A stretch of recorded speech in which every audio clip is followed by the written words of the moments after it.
Hola, mi gente. How are you? Good morning. This is Karla from SalviSoul. And if you've ever wondered how to make Salvadoran tortillas, then stick around because we're going to have an instructional video and a step-by-step of how to make Salvi tortillas. And since today is my very first SalviSoul Facebook class, I have a special guest with me, and I have Victor from Dichos, Bicho, which I'm sure you're all familiar with. So, hey, Victor. Hi, everybody. Nice to see you all on a nice Saturday. Hope you're all cool. Yes, it is hot, and it's getting hot in here.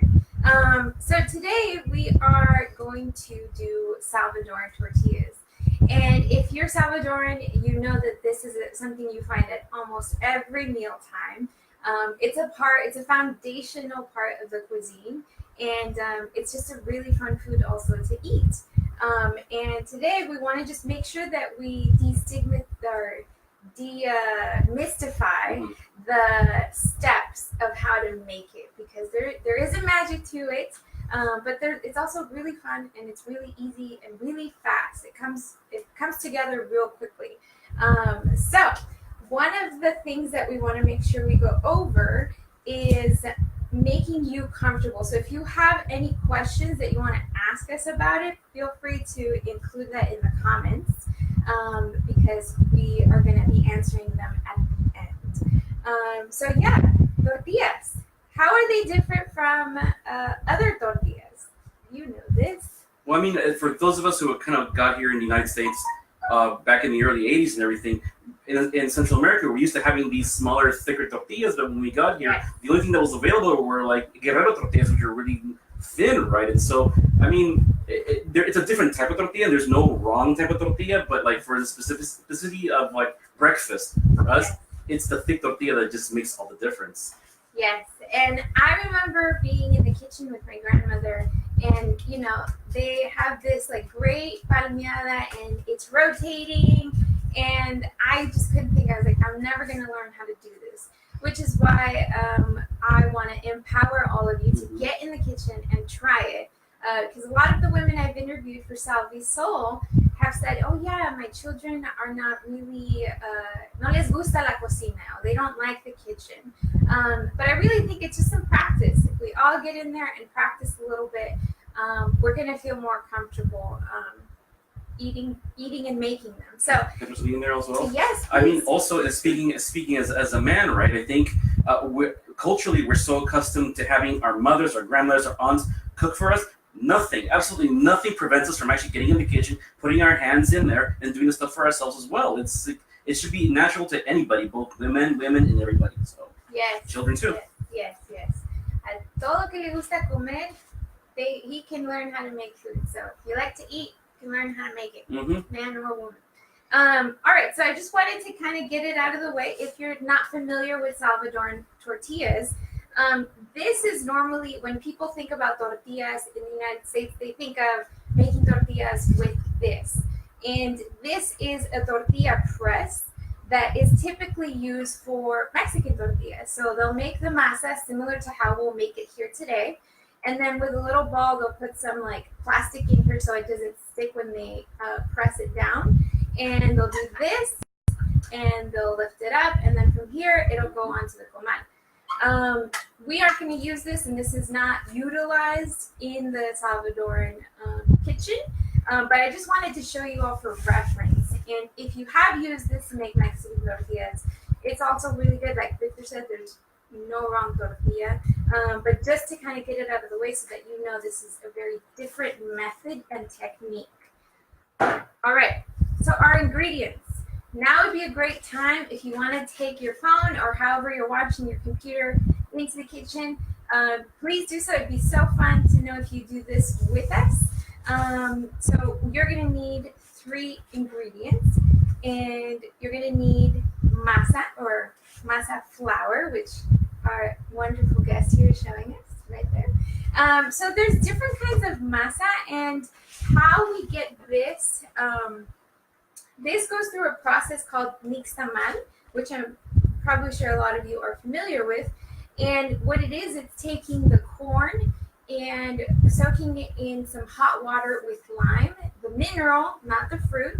And through that process of keeping it hot and the mineral the little case of the corn is going to fall, and it's going to make it pliable, not pliable, but just soft. And that's what's going to allow masa to come about. So they use the metate, and then they're going to grind it, and from that you get a wonderful, delicious masa. A lot of us are not growing corn, so we use popular brands. And one thing to take note of with popular brands is that it is corn. However, there is also other kinds of flours in there. So it's not 100% corn. So that's just something to be aware of. You can get organic masa. You can get a lot of different wonderful masas that are out there that are completely delicious. Today we went with a popular brand just because it was easy and it was available. Yeah. So, but you can get anything. It's up to you. There's no judgment, but there's a lot of options. Because tortillas are really, really popular. It's a bread. It's a flatbread.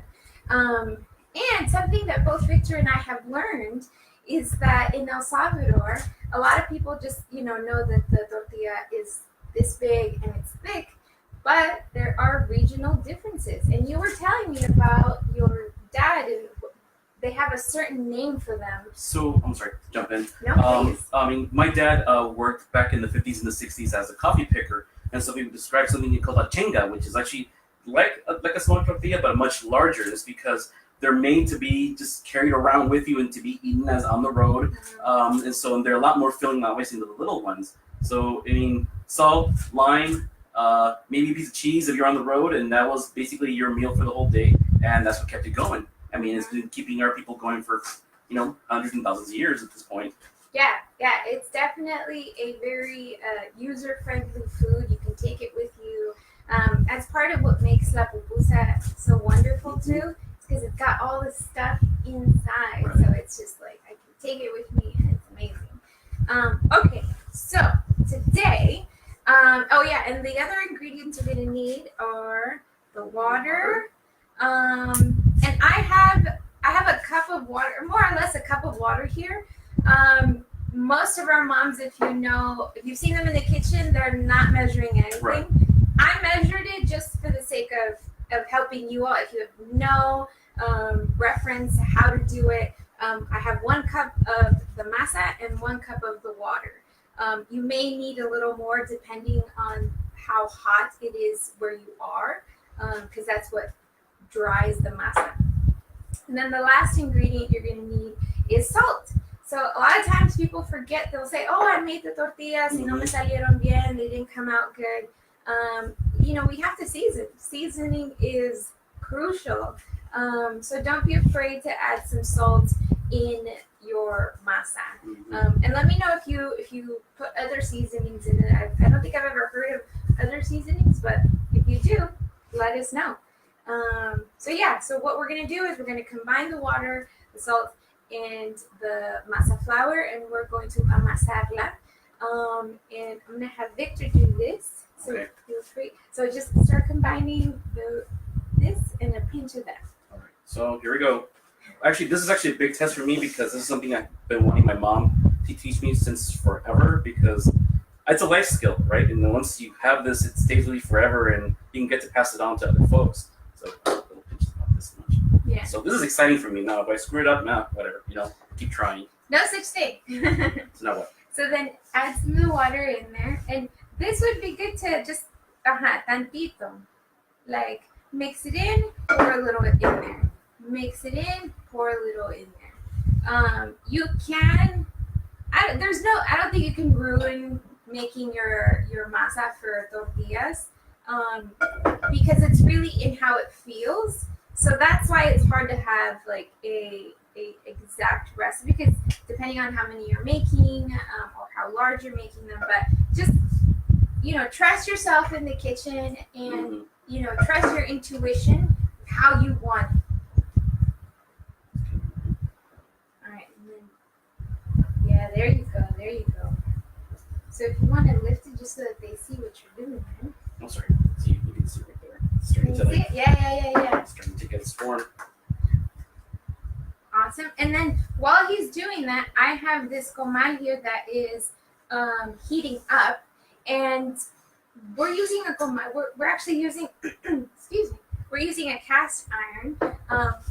Traditionally, the comal is used, and a comal is used. It's made out of barro, so it can be made out of stone or clay. There's different kinds of comals, and you can get one in El Salvador and bring it back with you if you are able to do that. If you're not, then you can go to any store and get yourself a griddle, or you can get a cast iron like this one. I really like the cast iron because it's multi-purpose, and it has it's just a great tool that will last you forever. So we have that heating up, and so another tool or another thing you're gonna need is have a little bowl of water. So I have 2 bowls of water. This is gonna need a tiny bit more. Yeah. Okay. Yeah. Yeah, because this will fall apart. This will be fun. So yeah, so you're gonna have a little bit of water here because when you start tortillando or when you start paneando, your hands need to have some moisture because otherwise it'll stick to your hands, and you want that. Too much water makes sticky masa. Too little water cracks it, and then dry hands will definitely make it a nightmare. So what we have here is we're gonna. I don't know if you guys can hear that. Mm-hmm. So make sure your comal is hot. If it's not hot, your tortilla is gonna look pasmada. That's what my mom will say. Se te va a pasmear. Así se dice. Pasmear. Yeah. So it's gonna get. It's not gonna look right. Finish it off again too. Yeah. So let's see. So we're just gonna. This is okay. So I am. See how you probably can't see, but it's breaking too easily. Okay. So we're just gonna add a little bit more, and you can have your water in one hand and amasarla así. Oh, good to me. Yeah, it's just, and if you're too nervous to start this, that's okay. Be nervous. But everything you know, you learn. Everything you learn, you practice. Right. So we're just going to practice this. And I was actually really excited because my mom and I did have a cooking session not too long ago. And we went over the technique. And I've been working on SalviSoul now for about 2 years. So it's taken almost 2 years for me to have that comfortable space for us to share in the kitchen. So don't feel stressed if your parent or your abuela doesn't automatically, jump for the moon to say, oh yeah, I'm going to teach you how to make this. It takes time. All right, so I want you to feel it so you feel like what the difference is. Está más suave. Oh yeah. I can see the consistency is a lot better like for. Yeah. So we're just gonna do this. All right. So now comes the fun part.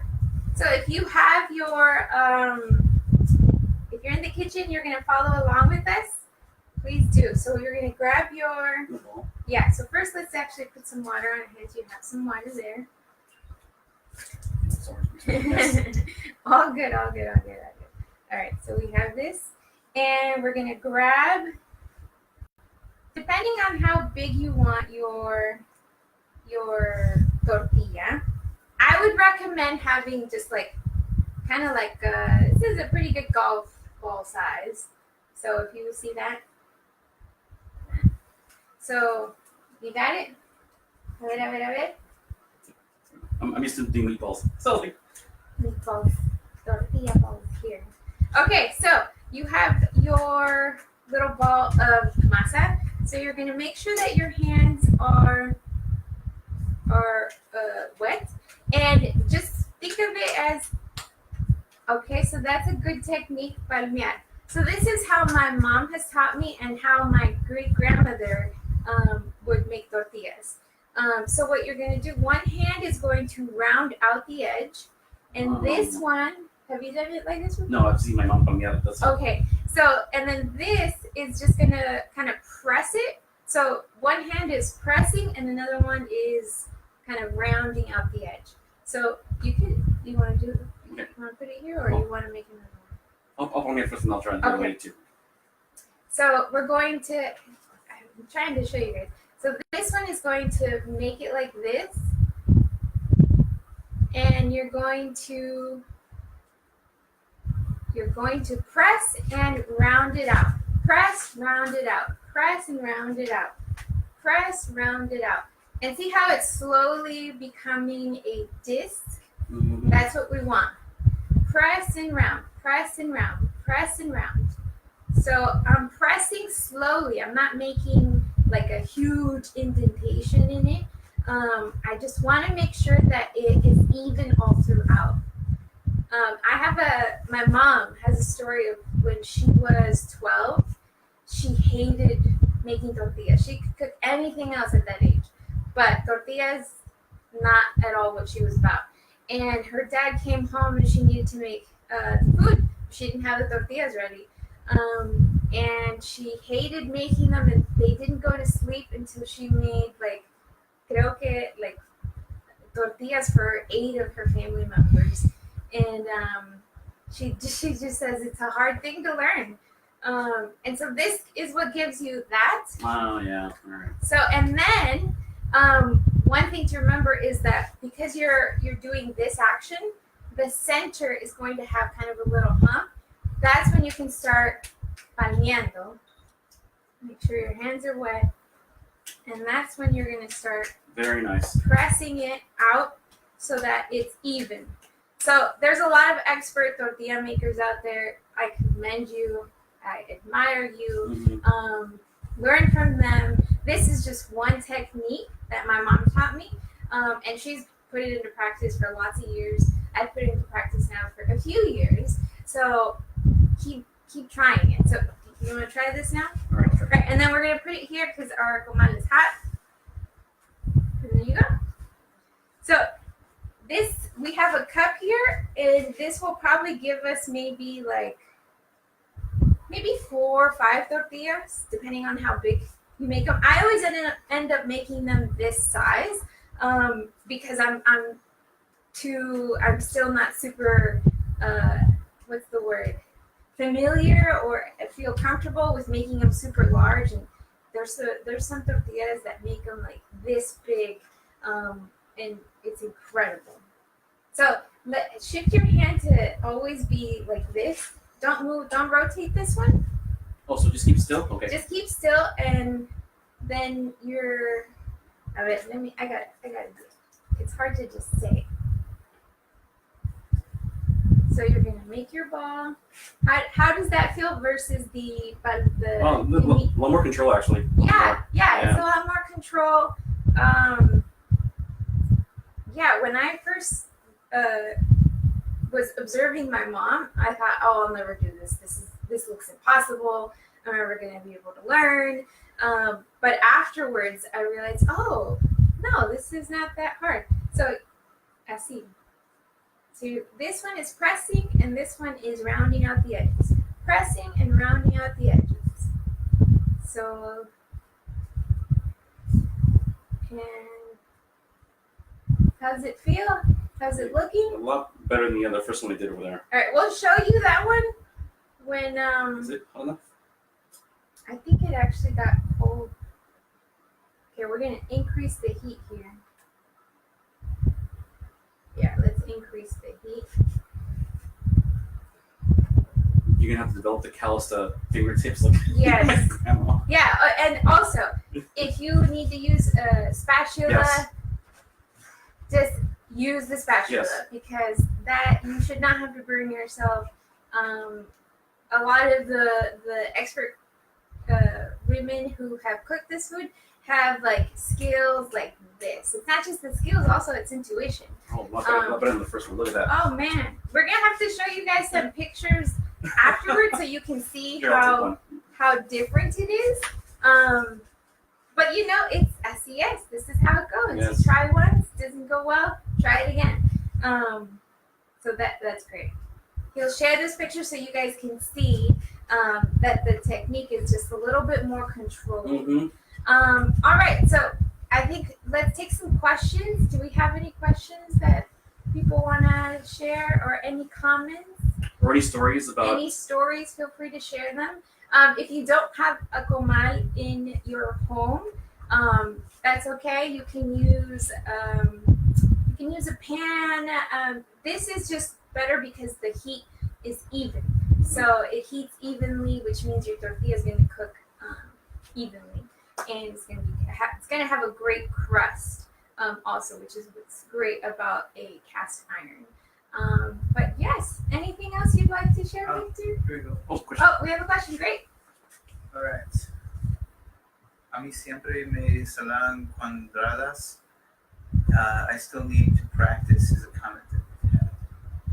Yes, definitely practice. I can't tell you how many times. Part of the reason why I started SalviSoul is because I realized that cooking and our culinary traditions were one of the ways I could still connect with my culture.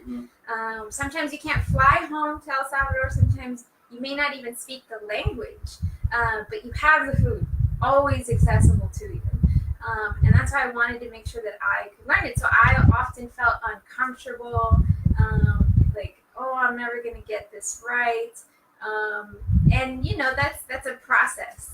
Everything is a process. So one thing I'll add is that, so I started learning cooking later in life through my mom, right? Especially because she's in her 80s, she doesn't cook as much. So there's like a vast wealth of knowledge about food that she has that I'm trying to absorb. But the thing I'll tell you is that it's important to learn the way your family makes it, because you'll notice that it's different than other families, right? I make the salsa for panes con pollo, right? And I've been told that it tastes different from where my mom is from in Mexicano, San Salvador, than, for example, in San Miguel or Santana, everything else. So it's important to learn your way, right? Because there is no wrong way. There's just the way that you and your family make it, and it's beautiful. Yes, and it's just a fun way to get to know your relatives too. When I was growing up, a lot of times when we had stories, it was around food. I was either eating it or watching my mom make it, because she didn't always help her make it. But it's just a way where people relax. We're able to feel at home. Están en su casa. So yes. So if you still had any questions that you want to help us give to questions. Maria asks, can I use the same basic recipe as the base for pupusas? That is a good question, and I am going to say that I'm not sure. And I'm not an expert pupusa maker, although I do study the making of pupusa a lot. I'll get back to you, because I think that's a great question. I've seen most often, what I can say is that sometimes they don't add salt if you're making masa for pupusas because of the filling. But I can get back to you, but that's a great question. Jennifer asks, what masa are you using, and how can I make the masa myself? How can you make the masa yourself?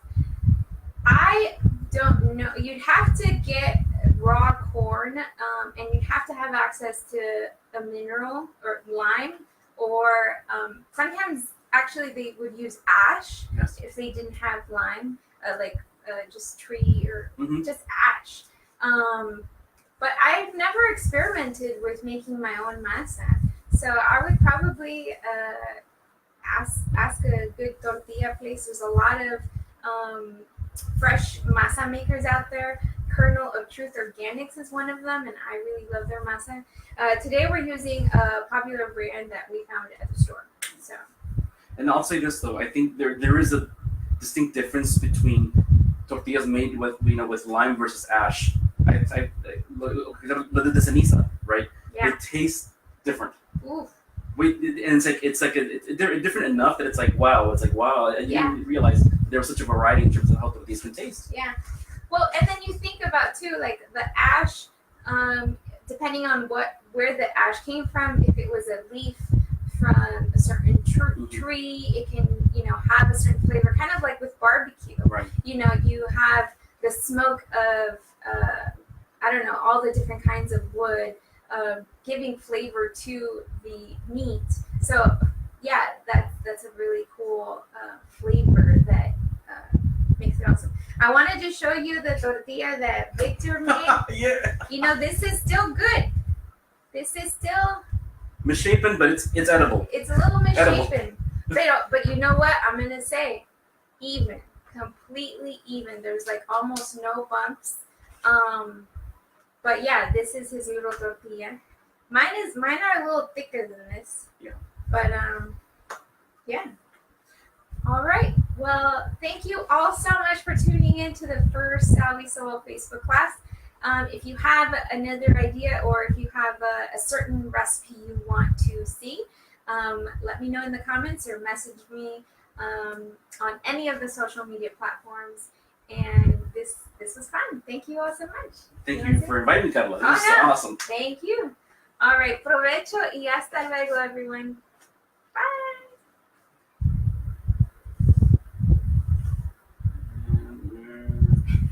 It's the same, like, I think you're still alive.